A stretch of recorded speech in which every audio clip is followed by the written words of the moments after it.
أعوذ بالله من الشيطان الرجيم. بسم الله الرحمن الرحيم. قل أعوذ برب الفلق من شر ما خلق ومن شر غاسق إذا وقب ومن شر النفاثات في العقد ومن شر حاسد إذا حسد. قل أعوذ برب الفلق من شر ما خلق ومن شر غاسق إذا وقب ومن شر النفاثات في العقد ومن شر حاسد إذا حسد.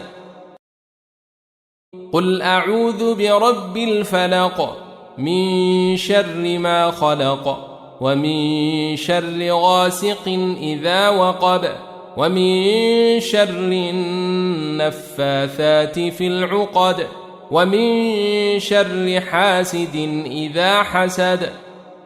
اللهم صل على محمد وعلى آل محمد अल्लाह तबारक व तआला इस कुरान मजीद में इरशाद फरमाता है, और बेशक हमने कुरान को याद करने या नसीहत लेने के लिए आसान फरमा दिया। तो है कोई याद करने या नसीहत लेने वाला?